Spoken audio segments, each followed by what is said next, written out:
क्या आपने कभी सोचा है चैट जीपीटी, जेमिनी या किसी भी एआई चैटबॉट को आपके सवालों का जवाब इतनी आसानी से कैसे मिल जाता है? क्या यह कोई मैजिक है या कोई सुपर कंप्यूटर या फिर इसके पीछे कोई ऐसा रहस्य है जो आने वाले समय को पूरी तरह बदल देगा? दोस्तों, आज इस 10 मिनट की वीडियो में हम बात करने वाले हैं लार्ज लैंग्वेज मॉडल यानी एलएलएम्स की, जो आज की एआई क्रांति का असली दिल है। तो लार्ज लैंग्वेज मॉडल होता क्या है? ओके, एलएलएम एक ऐसा आर्टिफिशियल इंटेलिजेंस सिस्टम है जो टेक्स्ट को समझ सकता है, लिख सकता है, सार निकाल सकता है, सवालों का जवाब दे सकता है और कई बार तो इंसानों जैसे विचार भी दिखा देता है। इसे लार्ज इसलिए कहा जाता है क्योंकि इसे ट्रेन करने के लिए इंटरनेट से लिए गए अरबों खरबों शब्दों, आर्टिकल्स, बुक्स, कोड और वेबसाइट का इस्तेमाल किया जाता है। एलएमएल मुख्य रूप से एक ट्रांसफॉर्मेशन मॉडल पर आधारित होता है, एक ऐसा न्यूरल नेटवर्क जो भाषा को गहराई से समझने की क्षमता रखता है। आप उसके अंदर डेटा भेजते हैं, जिस भी टाइप का डेटा भेजेंगे वो अपने आप उसे आगे आपको आउटपुट देगा। मानो आपके पास एक जादुई मशीन हो। सो जो आप जैसे ही एक वाक्य लिखते हैं, तुरंत यह अनुमान लगा लेती है कि अगला शब्द क्या होने वाला है। आप एक लाइन लिखें, ये उसका अगला शब्द ऑटोमेटिक बताएगा। फिर एक और शब्द लिखें और ये एक और शब्द आगे बताएगा। धीरे धीरे यह पूरा जवाब खुद ही तैयार कर देगा। बिल्कुल यही काम एलएलएम करता है। जब आप चैटबॉट से बात करते हैं तो मॉडल बार बार अगले शब्द शब्द की भविष्यवाणी करके पूरी बातचीत को एक सेंटेंस में बनाते जाता है। बात करते हैं मॉडल किस तरह शब्द चुनता है, जो सबसे जरूरी है। ये मॉडल एक शब्द को फिक्स करके नहीं देता, ये हर संभावित शब्द को एक प्रोबेबिलिटी यानी संभावना देता है। जैसे ये 60% संभावना बताएगा कि एआई क्या देगा, 20% किसी टूल के थ्रू आएगा, 5% कोई रोबोटिक डिटेल्स देगा और फिर मॉडल कभी भी कम संभावना वाले शब्द भी ले लेता है ताकि जब आप नेचुरल लगे, ओके, जो भी जिसकी भी प्रोबेबिलिटी कम होती है वो शब्द को भी वो वहां से चुन के लेके आता है, जिससे जो भी वो जवाब दे रहा है वो बिल्कुल नेचुरल लगे। इस वजह से एक ही प्रश्न का हर बार थोड़ा अलग अलग जवाब मिलता है। आपने ये कई बार देखा होगा कि अगर आप एक ही प्रश्न किसी भी एलएलएमएल मॉडल से पूछेंगे तो उसका जवाब अभी कुछ और आया था, थोड़ी देर बाद अगर आप सेम क्वेश्चन पूछते हैं तो उसका जवाब कुछ और आता है। ये सब चीजें डिपेंड करती है प्रोबेबिलिटी पे। जो भी हमारे मॉडल हैं, जितने भी हमारे एलएलएम मॉडल हैं, वो सब प्रोबेबिलिटी के ऊपर काम करते हैं। ट्रेनिंग, इसे ट्रेन कैसे किया जाता है? मॉडल को ट्रेन करना ऐसा है जैसे आप एक विशाल मशीनों के लाखों करोड़ों छोटे छोटे डायलॉग को घुमा रहे हैं। इन डायल्स को हम कहते हैं पैरामीटर्स या वेट्स। यानी पैरामीटर्स बताते हैं कि मॉडल किस शब्द को कितनी संभावना देगा। एलएलएम में पैरामीटर की संख्या सैकड़ों बिलियंस तक हो सकती है। जब एक नया मॉडल होता है, यह सिर्फ लिखता है क्योंकि सारे पैरामीटर्स रेंडम होते हैं, लेकिन जैसे जैसे अरबों उदाहरण के जरिए इसे सिखाया जाता है, ये पैरामीटर्स धीरे धीरे सही जगह सेट होते जाते हैं और मॉडल भाषा समझने लगता है। जितना ज्यादा आप उसको ट्रेन करेंगे उतना एक्यूरेट वो आपको रिजल्ट देगा। ओके, ट्रेनिंग के दौरान वो काम कैसे करता है, उसके पीछे क्या होता है। मॉडल को एक टेस्ट दिया जाता है। जैसे उस टेस्ट के कुछ शब्द दिए जाते हैं और कुछ शब्द हटाए जाते हैं। जैसे मॉडल से पूछा जाता है, अब तुम बताओ अगला शब्द क्या होने वाला है। फिर मॉडल की प्रिडिक्शन को सही शब्द से मिलाया जाता है। अलग होने पर मॉडल के पैरामीटर को थोड़ा सा बदल दिया जाता है। इस प्रक्रिया को कहते हैं बैक प्रोपगेशन।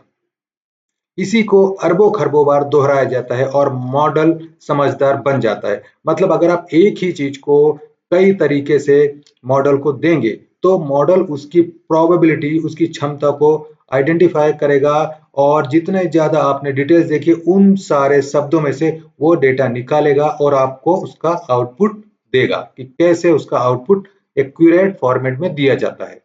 ओके, सो इतनी पावरफुल ट्रेनिंग में जो भी आप मॉडल को ट्रेन करते हैं, मॉडल को आप जितना चाहिए उतना ट्रेन कर सकते हैं। ओके, सो ये जो ट्रेनिंग है एक पर्टिकुलर मॉडल को, उसको कितना टाइम लगता होगा ट्रेनिंग में, आप कुछ बता सकते हैं? आप में से कोई भी इसका आंसर दे सकता है कि एक मॉडल को जब हम ट्रेन करते हैं तो कितना टाइम लगेगा?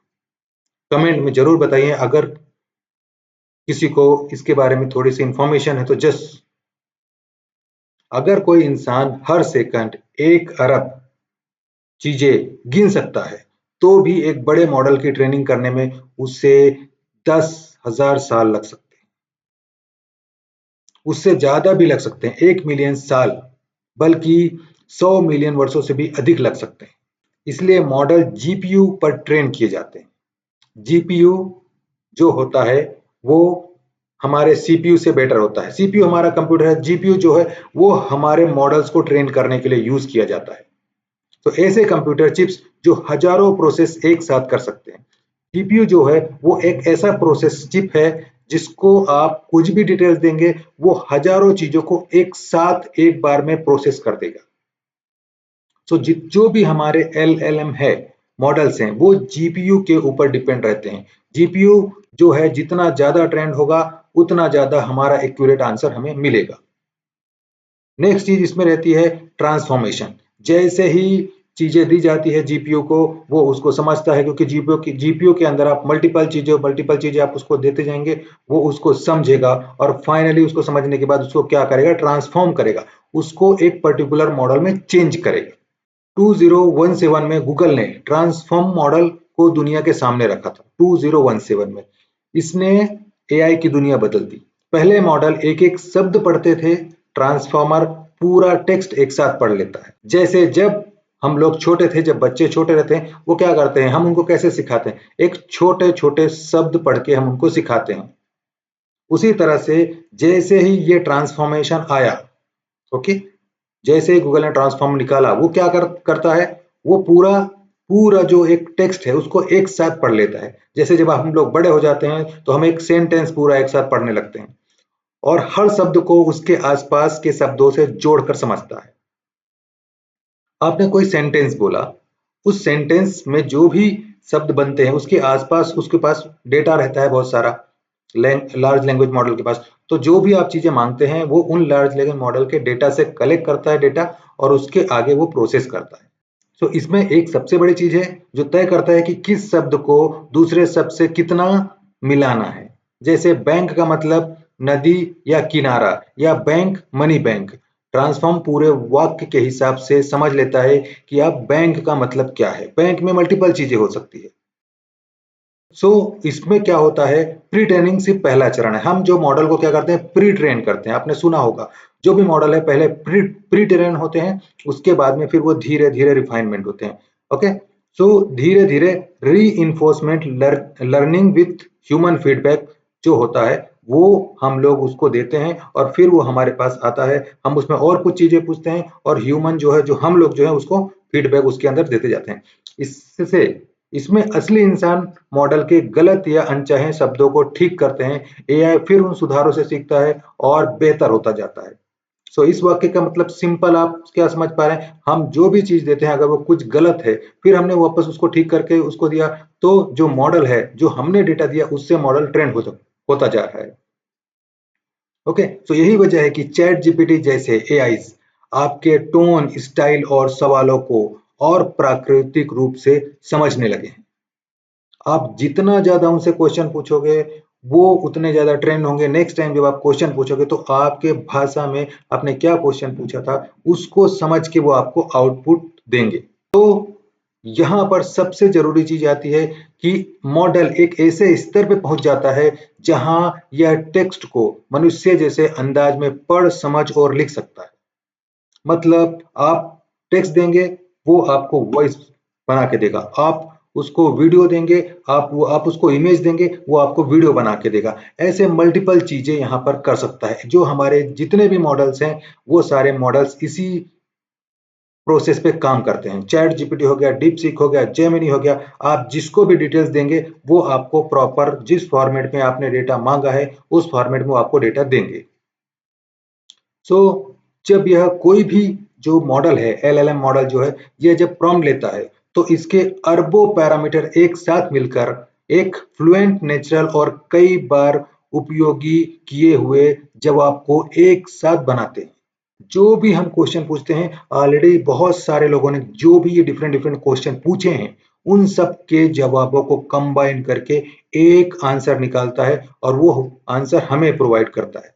तो ये होता है लार्ज लैंग्वेज मॉडल। सो ये लार्ज लैंग्वेज मॉडल का सबसे इंपॉर्टेंट पार्ट है कि लार्ज लैंग्वेज मॉडल कैसे काम करता है। जितने भी हम एआई टूल्स यूज कर रहे हैं वो सारे के सारे लार्ज लैंग्वेज मॉडल हैं और इन्हीं लार्ज लैंग्वेज मॉडल के थ्रू वो हमें डेटा प्रोसेस करके देते हैं। हम उनको इनपुट देते हैं और इनपुट देने के बाद वो इंटरनली लार्ज लैंग्वेज मॉडल के पास जाता है। वहां पर से ऑलरेडी जो हमारे ट्रेन किए हुए मॉडल है वहां से मल्टीपल टाइप का डेटा लेके आता है और उन डेटा को कंबाइन करके टेक्स्ट फॉर्मेट में हमें उसका प्रॉपर आउटपुट रिटर्न करता है, जिस भी फॉर्मेट में हमने उससे आउटपुट मांगा है। ओके, सो मुझे लगता है आपको लार्ज लैंग्वेज मॉडल क्या होता है, ये कैसे काम करता है, कैसे हम यहाँ से डेटा देंगे और वो हमें आउटपुट देगा, आपको चीजें क्लियर हो गई है। सो अगर आपको ये चीजें सही लगी है तो वीडियो को लाइक, चैनल को सब्सक्राइब करते हैं। मिलते हैं और भी अच्छे टॉपिक पे नेक्स्ट वीडियो में।